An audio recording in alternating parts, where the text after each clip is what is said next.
Welcome to the Health and Wealth Podcast. This is a show dedicated to the pursuit of health and wealth without losing your health to attain that wealth. With this podcast, we're going to share stories and best practices of successful business owners who either sell health or have health as part of their business plan. You're going to get great marketing and strategic advice from proven, successful experts. We will also be sharing stories from successful entrepreneurs who lost their health on the road to wealth, what they learned, and how they do things differently now, both in business and in life.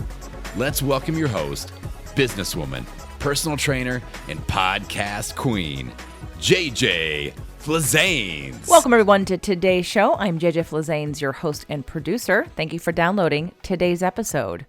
Happy 2021. Wanted to start off by wishing everyone a happy new year. Looking forward to 2021 being a great year, taking all those lessons we learned from 2020 and putting them into practice, having accountability and support to learning those lessons so we don't repeat them in the future.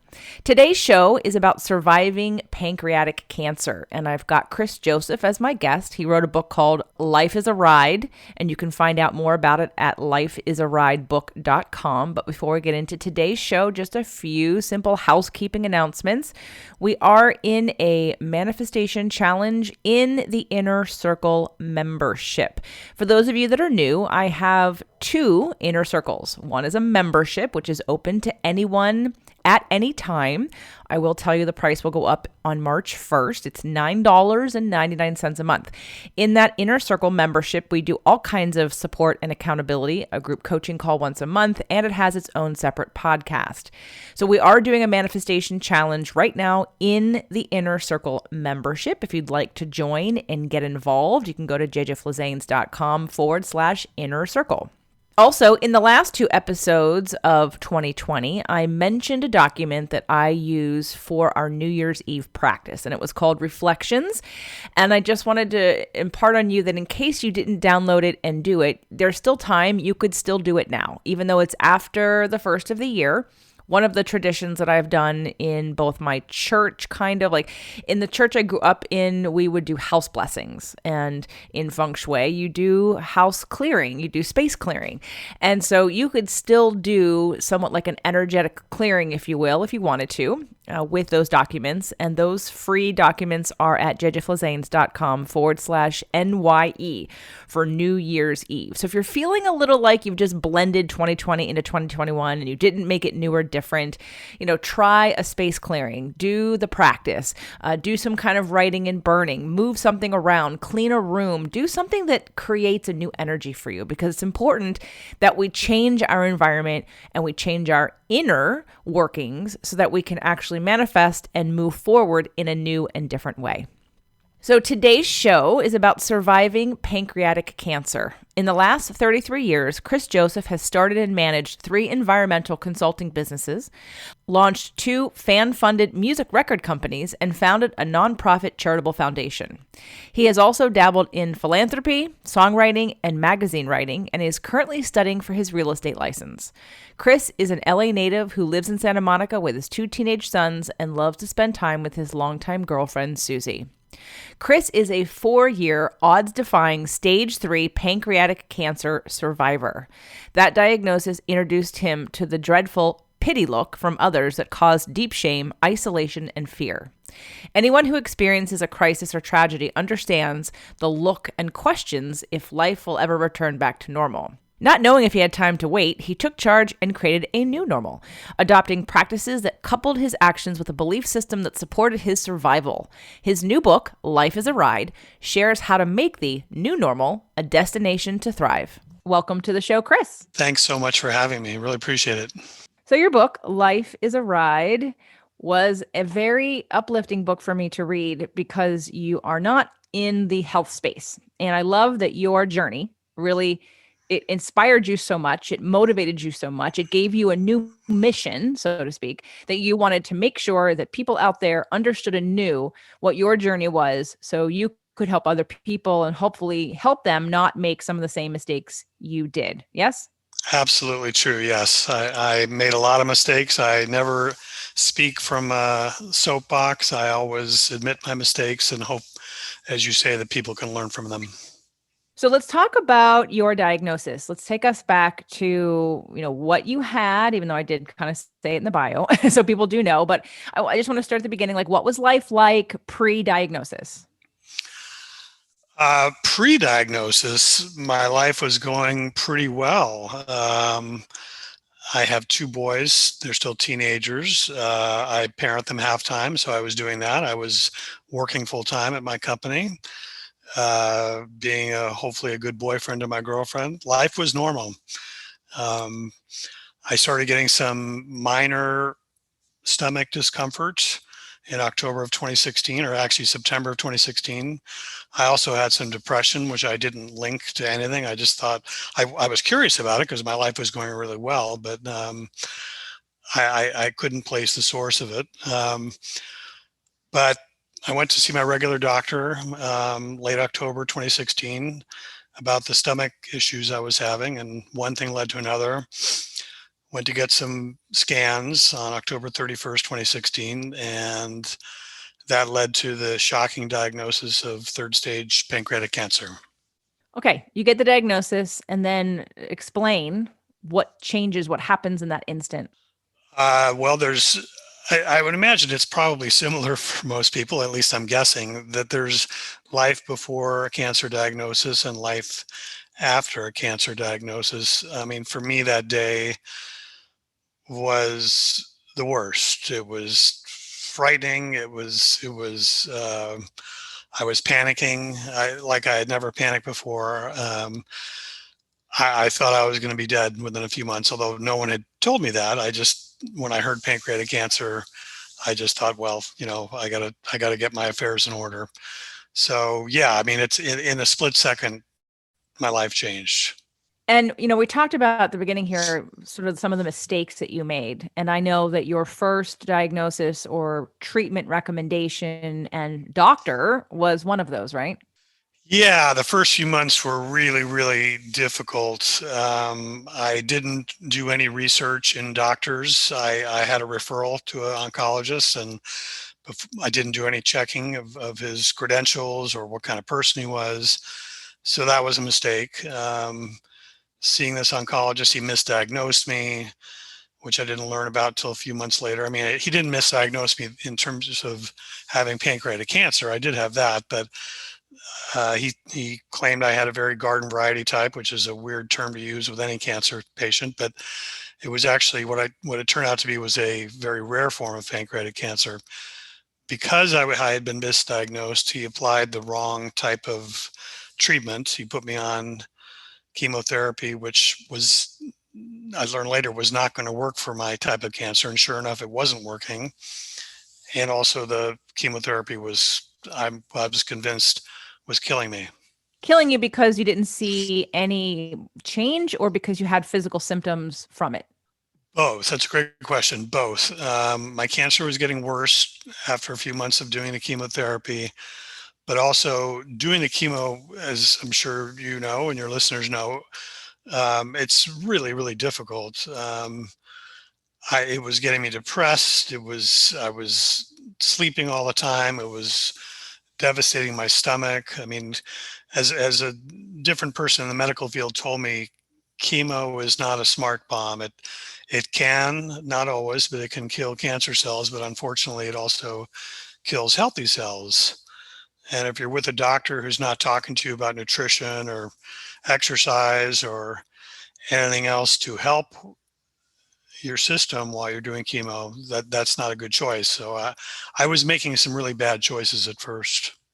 And it at the end of the chemo trial that, and you didn't have any progress with the tumor, that you decided to stop, or was it something more intuitive? Like, did you know before you tested that this wasn't working? It was in March of 2017, a few months after I got diagnosed. The chemo, as I said, I thought was killing me. In fact, I went to UCLA emergency in March of 2017 thinking that I wasn't coming out. I thought, well, I'm going to be dead in the next few days. And of course, it turned out not to be true, thankfully. But when I got out of the hospital, I made up my mind that night to quit chemotherapy. And That was not a well thought out plan. I mean, I can smile about it now, and I'll tell you why. But at the time, it was a decision. I had no plan B. It was a decision that, okay, if I'm going to die, I'd rather die of cancer than die of chemotherapy because the chemo was making me miserable. That being said, the day I quit chemo, I don't know if that's intuitive or not to answer your question. Maybe it is. But it turned out to be the best day because all of a sudden, in the next 24 hours, the world opened up to a number of different alternatives, both non-Western medicine and Western medicine immunotherapy, and it changed my life. Prior to this diagnosis and your treatment with chemo, what was your relationship to Western medicine versus alternative medicine? I've always done both. I've always been suspicious of Western medicine. I'm the guy that gets the side effects that are on in the prescription bottles or that they talk about in TV commercials. I get those side effects, and I know a lot of other people do too. Some people less so, but me, I get them full bore. So for that reason alone, I'd always been hesitant about Western medicine. Um, I also think Western medicine, again, I think it does some good, and so I don't want to be critical of it, but I think it's more symptom based, treatment based, rather than looking at what's causing the illness or disease. So for that reason, even though I have done Western medicine throughout my life, I've been seeing a naturopath, a osteopath for years because I wanted alternative things and not just Western medicine. So I know you mentioned you weren't doing some of the right things to sort of help yourself through chemo in terms of diet, nutrition. What was your diet, nutrition, and self-care like before the cancer diagnosis? It actually was pretty good. I mean, I've always been one to exercise a lot and eat pretty well. I don't smoke. I rarely drink. I don't do drugs. Um, I have a pretty active lifestyle, even more so now. But that's what made the diagnosis so shocking was that I was in pretty good health. It wasn't like I was doing anything terribly wrong that led to my cancer. So you said that you found me somehow through Dr. Nasha Winters because your doctor who you went to was trained through her, correct? That's correct. Dr. Melanie Giesler trained under Nasha Winters for mistletoe treatments. Gotcha. Okay, so you're healthy, you're exercising, you're doing alternative things. You are shocked because again, you are maybe associating cancer or this diagnosis with an unhealthy lifestyle. So at this point, now after the fact, not at this point when you're getting the cancer diagnosis, have you done any work on or reflection on or identification of other factors that led you down this path, like let's say stress or emotion? Yes. Yeah. I mean, and I think it can play a big part in ill health. And I have done just a lot of self reflection, both on my own and therapy. Yeah, I mean, if I look back and I don't need to get into the gory details, but I look back as recently as 12 years ago during the last recession, and my business that I was running went through a devastating downturn, and it was gut wrenching. And I remember a couple of friends told me at that time, watch your health while you're going through this because you're going through a lot of stress. And I heard what they were saying, but I'm not sure that I did anything more than I was doing at the time. So absolutely, I think without question, stress plays a role in all this. So what I find, I've worked with a lot of men in my career so far as a trainer, and when I tell them that their disease or dis-ease, let's not talk about I've had people who've gone through cancer, but they were on the other side of it when I met them. But then they'd have other diagnosis and things happen, or men with back pain, a lot of men with back pain. Mm-hmm. And the emotional root of back pain is normally rage, some kind of subconscious rage, something that someone hasn't processed. Right. And I would say things like, it's emotional. And I would get, sort of the lack of eye roll, but you could see that they'd want to do it and they'd look at me. And it came more from the men. Down the line, every single man, if I said it's emotional, would look at me like, what language are you talking? Because it doesn't translate to me. But if I said, it's because of stress, I immediately get the yes, it's stress. And I'm like, do you not understand that stress is emotion? So I want to ask you that question now, Chris, because I don't understand the disconnect between stress, unless, and please be someone to talk to this for me. If stress is something outside of myself versus emotion is something within me. And I think, is it the victim mentality from a man's point of view? Because maybe, especially of your generation, men aren't necessarily encouraged to express their feelings, to feel sad or express fear, because it could be weak or look like you're not manly enough or all that kind of bullshit. So because of that, and wanting to appear masculine and strong and a leader and all the things, and you're a very successful businessman, and trust me, as having a business, I've been self-employed for 20 years. I know the stress that goes along with putting yourself out there, taking risks, and really asking for paychecks and money from other people with no guarantee, and with the world changing all the time, and you could be quote unquote a victim to it. But at the same time, there's the interpretation of the stress. There's I think that most people would agree that not everyone handles the same situation in the same way. So what's Yep. the disconnect, if you would like to speak to this, on the masculine side of your generation, of men acknowledging their emotions as stress? I think a couple of things. One, I think you raise a terrific point. I want to say right up front, you would absolutely not get an eye roll from me on that, making that point. I would totally agree with you. For those people who are listening to this podcast, if any of them read my book, they will know after reading it that I laid everything out on the line. I talked about how I cry every day, and I still do that for most days, and I'm not ashamed of it. I do think that there is a disconnect between many men and their emotions, and how they interpret their emotions, and if they make that connection between emotions and illness or disease. I totally agree with you. I don't think that was one of the big problems for me. If anything, I think that being able to show my emotions, both in crying, both in blogging about my cancer journey early on, which led to the book, and also just being very upfront and telling people, hey, look, man, this is hard shit. And I'm not ashamed to cry. I'm not ashamed to show my emotions. I'll end my comments on this by just saying, I think you're really onto something, and it needs to be talked about more. Thank you. I plan to create a certification around it, because it's been tireless. I've been talking about this for 20 years, even in the health field, about why someone wants to exercise or why a woman wants to lose weight, and why, what's underneath that, the emotions, right? Then linking that to the law of attraction, which says that the only reason why we want anything we want is because we think we'll feel better when we have it.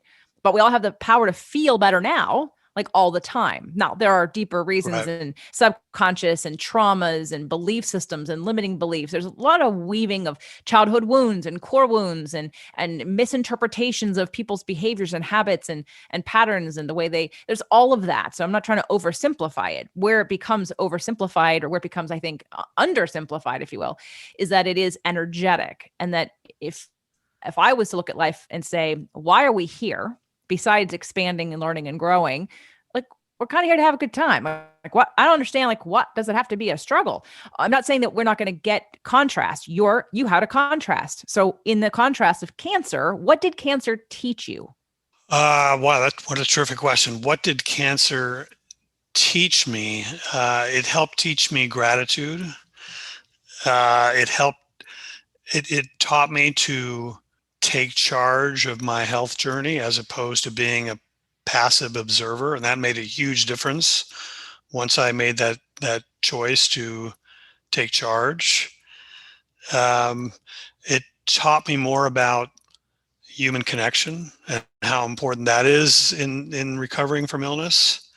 And for me, it was connecting more with my kids, connecting more with my girlfriend, and just with people, just being honest and upfront with people, as I talked about earlier. Yeah, I think it taught me a lot. And I'll be honest with you, I don't think the lessons are over. I think there's more to learn. I think I'm telling you what I've learned in the first 4 years, but I have a feeling there's more to come. Does it feel better to think that that's kind of the point of this than to feel like a victim about it? Yeah, I think that you're right. I mean, I'm not going to lie. I haven't thought about it recently, but early on, I was thinking I was a victim. Yeah, and that thought paradigm changed after a while, and I'm glad it did. Yeah, it makes uh, being a victim to me is more passive, and being passive does not work for me. Well, and it's so for anyone that just was totally offended by what I just said. Most of you know I've had, I mean, Anita Morjani on the show. She was dying to be me is her book, one of her first book, and she basically crossed over and came back, and she had cancer, and it was horrible and terrible, and no one ever thought she would live, and it was a medical miracle, and it was radical remission, all of that stuff, and it's just to say I believe that while we have a choice of we need to feel our feelings, we need to feel the fear and the sadness and the Hmm. anger that we repress, which is what causes disease. We have to Hmm. feel them. We have to release them and process them, though. There's a difference between feeling your feelings and keeping the story alive, and feeling your feelings and releasing it and making peace with and turning it Yeah. around to say this is why it had to happen to me. I mean, I know a lot of people's careers get started. I mean, Anita Morjani is one of them. I think Chris Carr is another one. People Hmm. who are almost dead because of cancer, and it changes their life so dramatically that they get on a whole new path. They stop habits and patterns that they had. They become empowered, and they say if it wasn't for cancer, I would have died because I was on this certain path. And so now I don't know if I've read in your book other than the new path that you're on, which is to share this information with people and hopefully even men. So who are you thinking of when you were writing this book? Who were you wanting to and passionately wanting to spread the word to? I think it started from the micro and then it went to the macro. And let me see if I can explain that. First and foremost, and I don't know that I realized this instantly, but I wrote that book for me. Um, but I also wrote it for my kids. I wrote it for my girlfriend. I wrote it for my friends and family who helped me throughout this journey. And more macro, I wrote it because, as I said earlier, I had made so many mistakes on my journey early on. And then I learned so much that turned things around for me. I mean, I want to say it bluntly, there are not a lot of third stage pancreatic cancer patients walking around who have survived for 4 years. There just aren't. I'm more of the unicorn. And I started getting calls from people, cancer patients, friends and family of cancer patients wanting to know what I did. And after telling my story over and over and over again, which I was more than happy to do, I realized, okay, I want to write this down. I want to write it down and I want to share it with more people because hopefully, as we talked about earlier, people can avoid my mistakes. Hopefully, people can learn what I learned, that taking charge of your healthcare is a huge thing and can really save your life. People can learn that showing your emotions, and I'm going to agree with what you said a few minutes ago, not just showing your emotions, but processing your emotions is a great thing and is a real healing thing, not only just for cancer, but for so many illnesses.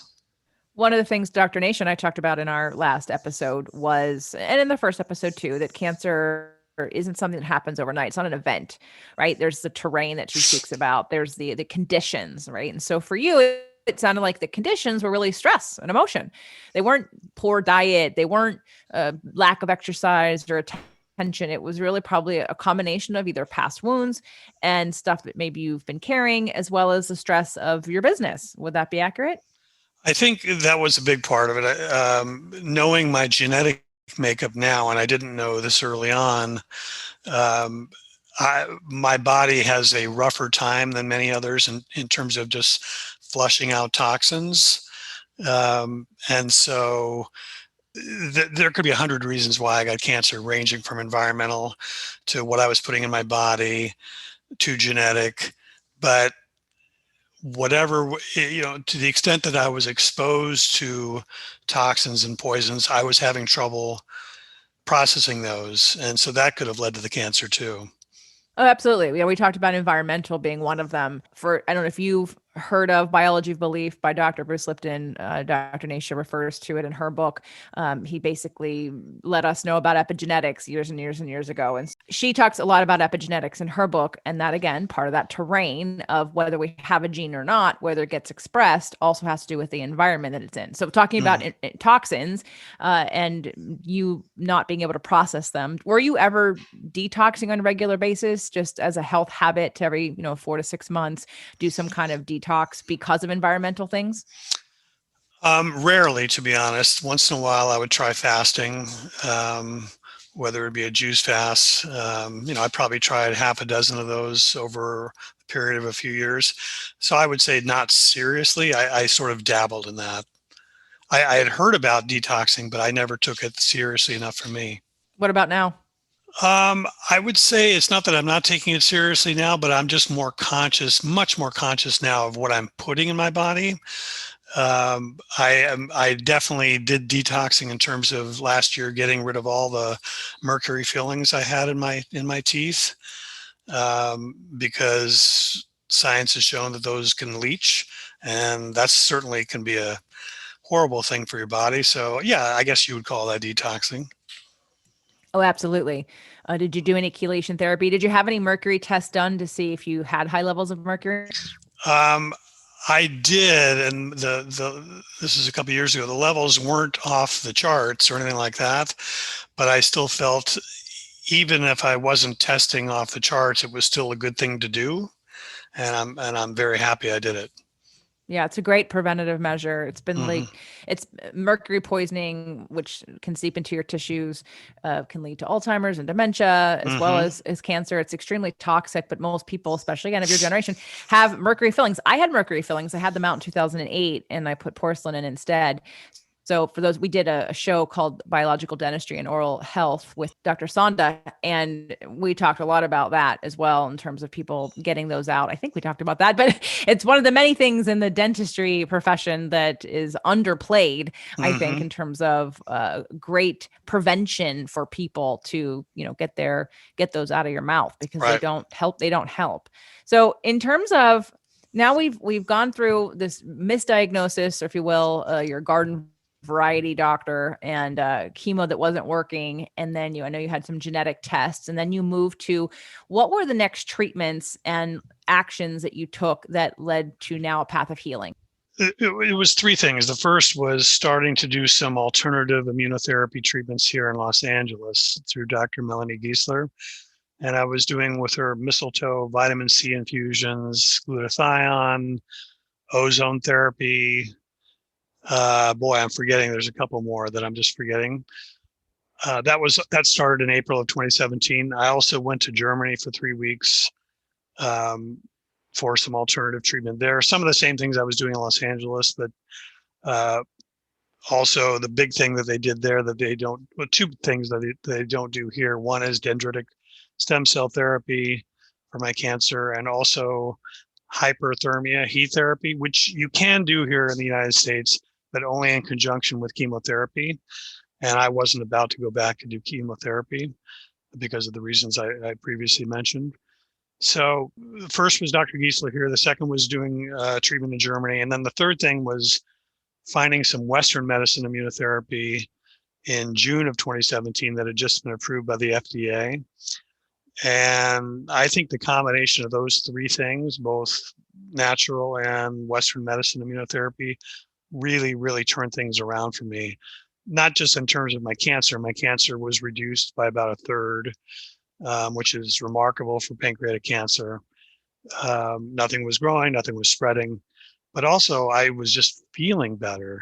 I was doing, in conjunction with all those other therapies, I was eating better, I was exercising more, I was being more mindful of stress. So it was a big turnaround.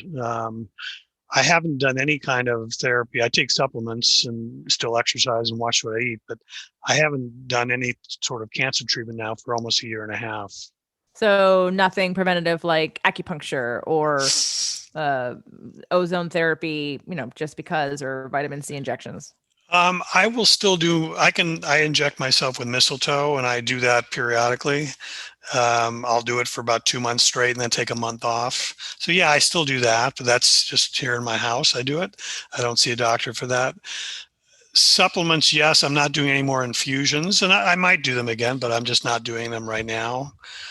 But I honestly can't think of anything else that I'm doing right now.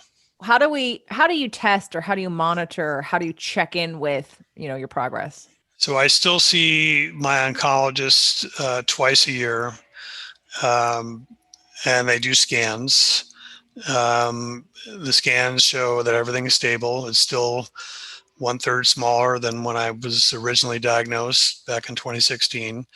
There's still some sort of uh, I call it foreign material in my body. And I know Chris Carr talks about this too. She's not cancer free. I don't say that I'm cancer free. I just say that I've learned to live with it. And as long as it's not growing or spreading, and as long as I'm feeling good, things are great. Okay. So life is different now. How? Stress level? Like, what's the most important change that you've made since cancer? I think the most important change has been my attitude about life, about taking less for granted, about being more cognizant of stress. As I talked about earlier, not being afraid to show my emotions, um, just being grateful. That has changed. It's not that I was never grateful before. Of course I was, but it's much more meaningful now. I watch in amazement with my, just watching my teenage boys. One's getting ready for college in a few months. The other one's in 10th grade. And I appreciate what they're doing so much more. I see my girlfriend and she smiles, and it just makes my heart sing. And again, it's not like I didn't have these feelings beforehand, but they're more magnified now. And I guess the last thing is I just take less for granted. I take less for granted. We're all going to die. It's a question of how and when. And I want to make the most of what I have for however long I have to live. Well, I think that sounds like a gift, to be reacquainted with the truth of our existence, if you will. Mm, Right? My background goes back to, I was actually in the performing arts, and I didn't know how that would play out in terms of how it would shape my business life. And it's come full circle with these emotional conversations. It's like focusing on and studying and really getting into, again, the emotions. And I think about it all the time, because I know it's not like a sexy topic, and most people like glaze over and they don't think it's important, yet it's the most important thing. And it's the most important thing because, again, we all have, like, every day we're either doing something that is going to bring us joy, or we're making choices to avoid pain. It's like almost every choice we make mm, has to do with how we feel all the time. yeah. And if we're not careful, we are either worried about the past, worried about the future, or upset about the past, and we're rarely present. And I think one of the things that that I get from what you just said, in terms of like an emotion or a feeling or an idea, would be that, the grateful, the gratitude, the presence of the here and now, of this moment, because it's all we have, because we never know. Of course we're going to die. Of course we're going to transition. We're here to, we come in and we come out. We come in and we come out. Mm, It's just, that's what we do. But what do you do while you're here? Are we yeah. actually ever present in our lives, or are we trying to get so far ahead or run so fast to get somewhere we don't even know where we're going? Because, again, we'll think we're going to feel better when we get there, or we're running away from the past because we don't want that to follow us. But it's always this perpetual motion that's never still. It's never just allowing and accepting what it is that we are in this very moment. And I think Mm, that's where, again, sometimes, or a lot of times, people have to experience this contrast in order to get us to slow down, to get us to stop, put our feet on the ground, and just be present. yeah, I think those are great points. And while you were talking, it reminded me of something else. I mean, I hope I'm not coming across as being completely evolved. I mean, I want your listeners to know that I still struggle. I still get scared, and I think almost every cancer patient I've spoken to, still has those feelings once in a while that, oh my God, my cancer's coming back. But I'm just trying to continue getting better, to continue learning, to continue being more grateful, to continue being active, to take advantage of the time we have here, the time I have here. So, what would you want anyone on the other side of this conversation who's listening right now, male or female, has had a cancer diagnosis or not? What is the most important thing you want them to take away from this, whether it be an idea, a feeling, like to remind them of something about being present? What's the most important message that you want to convey? I think for me, the most important thing I learned through all this, and as we talked about, I learned a lot about many different things, but I think that taking action, taking charge, finding good people, and not just doctors, finding people in the healing profession who are willing to listen, who are willing to take time, having a village of people helping, showing your emotions, not being alone, connecting with people. I mean, there's so many things. I know you asked me for one, but I think I really can't answer with one. There's so many things, but I do think for anyone who is just diagnosed, I would strongly advise, don't do what I did, which was be passive. It would be to ask questions of your doctors, get second opinions, get third opinions, look for choices, look for, okay, this is what's being offered Western medicine wise. That could be fine and good, but are there other non-Western medicine choices?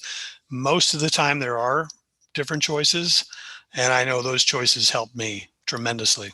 I want to ask you about the hypothermia treatments that you said are available here, but they have to be in conjunction with chemo. I read back in whatever year it was. I have Suzanne Summers' book, Knockout, about cancer, because she had just come out with Breakthrough. And I work in a functional medicine clinic with Jeannie Peters and Dr. Alan Peters, and they had just been featured in Breakthrough, and it must have been 2007-ish. And there's this whole campaign around the book. And then very quickly she put Knockout out. And I thought, she just published a book. Why is she publishing another one so quickly? And I was in the library and I was reading it.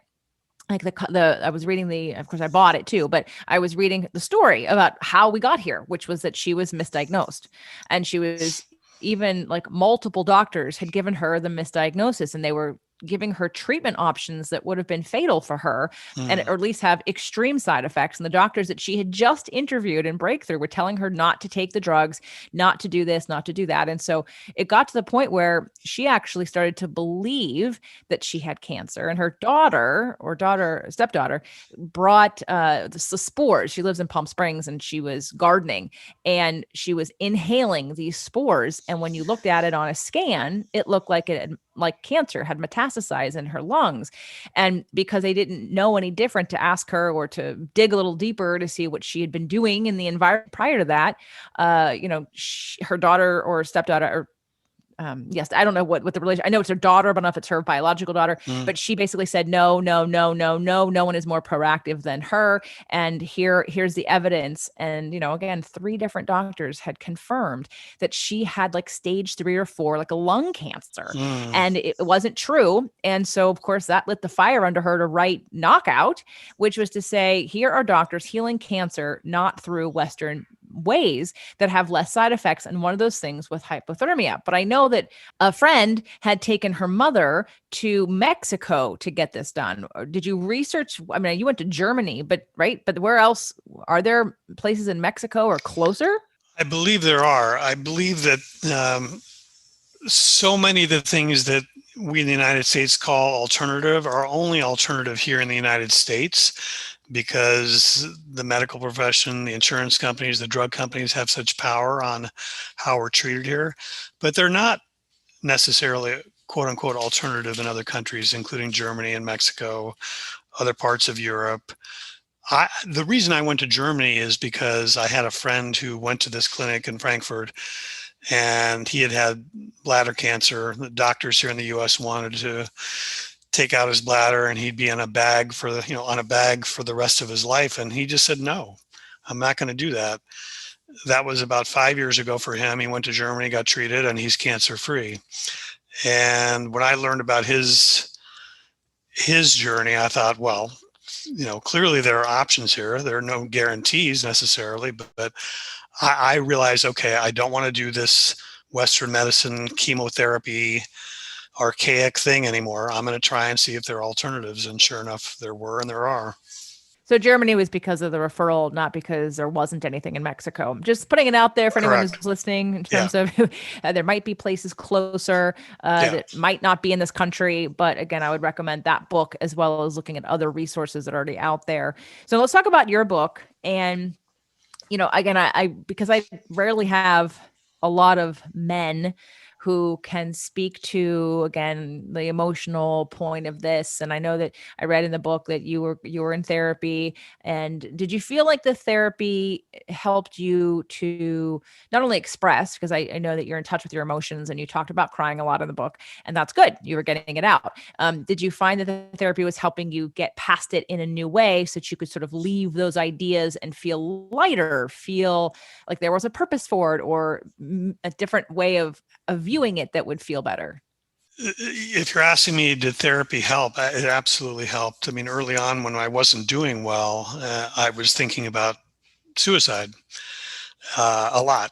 And I mean, I never got serious about it, but I was thinking about it quite frequently. And being in therapy was probably one of the main reasons why that never happened. And of course, I'm so grateful that I'm still around here today. Therapy absolutely helped me, no question.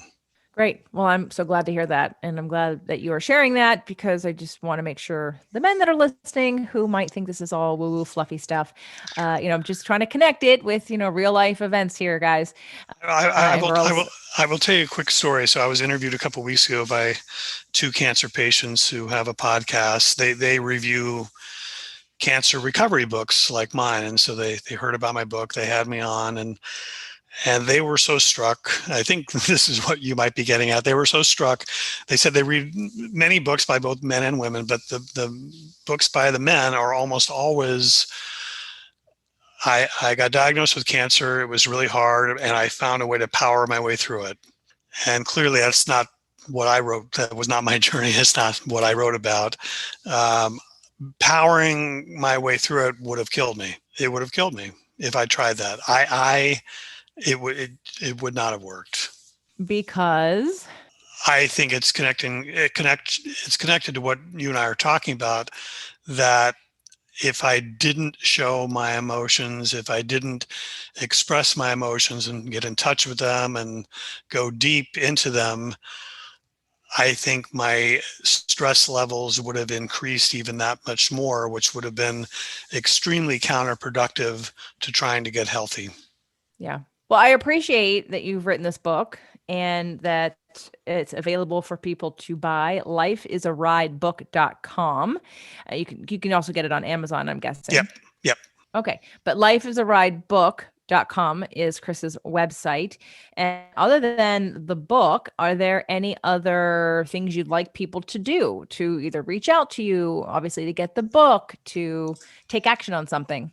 I always am willing to talk to people free of charge. I've talked to dozens and dozens and dozens of people over the last few years, and I realized it took me a while to realize what people wanted to know. And yes, people wanted to know my story, but more than that, what my story offered was hope. And I think that that's what I can offer people going forward. It's not just a book. It's offering people hope that people survive cancer. It's more than we read about, more than we know, and I want to offer that to your listeners. Okay. And what would be the best way for them to reach you? I see you have an Instagram under Mr. Chris Joseph is the handle. Hmm. And you're also on Facebook, Chris Joseph in Santa Monica. Any Hmm. other place to send people? If they go to lifeisarideBook.com, can they also get in touch with you there? They can. There's a contact form on one of the pages there. Yeah, I'm easy to find on Instagram, easy to find on Facebook. One way or another, I'm sure listeners can find me, and I hope they do. And I'll put these links in the show notes. Okay. But for, closing out the show, Chris, if there's anything I didn't ask you that you want to convey, some important message, idea, or plea that you may have for everybody listening out there, what would it be? I think that the term new normal is bantied about a lot right now in terms of COVID, and I think we're all trying to figure out what our world is going to look like, what our situations are going to be like in the next few months, the next few years. But for me, finding the new normal predated COVID by 3 years, and finding the new normal, as I talked about earlier, is not about sitting around and waiting to see what the new normal is. It's helping to actively create what the new normal is. So I want to reiterate what I said earlier. I want your listeners to know that being an active part of your journey makes a huge difference. Question everything, do your homework, do your research, listen to your intuition, ask around, get Chris's book, lifeisarideBook.com, get Suzanne Summers' book, Knockout, and any other book that you are attracted to or has information from you, because as Chris is saying, and Dr. Nation, I talked about this at the end of our Instagram live that we did, the last one. She said any treatment someone's doing, if they feel disempowered, it won't work. The only time it's going to work is when you feel empowered, which is when I reminded her that I am an empowerment strategist. Right. If you're not coming from the position of hope, of empowerment, of possibility, of just because it hasn't been done doesn't mean it can't be, and of giving yourself the power and the tools and the awareness that you can forge your own path and you can choose and you can ask and you can reject something that doesn't feel right to you. It doesn't matter who's telling it to you. You have to learn how to trust yourself. And so just to reiterate what you just said and to bring a circle around to Dr. Nation and I's conversation on Instagram and talk about empowerment versus disempowerment. And I think that what you did was turn around from disempowered at the beginning to empowered. And again, there's still a journey to be had, again, through the physical, the environmental, the emotional, all of that stuff still can be handled, but you have a much better chance of it actually working when you feel empowered. Absolutely. And I would add, life is more gratifying that way, I think. Yes, that's exactly why I talked about the victim part. Like, it feels better to be on the other side of it, because if you just choose to feel like you've been somehow victimized, and again, it's outside of you, that's never going to feel good. Like, there's no way to spin that it feels good. And if we take and turn it on its head and say, well, what if I accept responsibility for this? What if this is a gift? What if this is something that's actually going to help me? What if this is my purpose here to help others do something that otherwise they wouldn't know? And boy, doesn't that feel better? Because again, either way, you're telling a story. Why not tell a story that feels better? Because they're both random. They're both random stories, right? I love that. Thank you so much for saying that. Yeah. All right, everybody, lifeisarideBook.com. Check out Chris on Instagram and on Facebook. Check all the show notes. Reach out to him if you or someone that you know or love is struggling and would like some hope and some information on things that he did or things he would recommend, or just for a supportive ear about someone who has turned this diagnosis around, as in on the other side of it, in terms of living with it, accepting it, feeling empowered by it, doing things that are better for you, and wanting to get the message out there that you don't have to accept and lay down when someone tells you this is what's going to happen to you, because you have a choice and you have a part in this. So thank you so much for listening. Thank you, Chris, for coming on the show. Thank you so much for having me. Great conversation. I really appreciate it.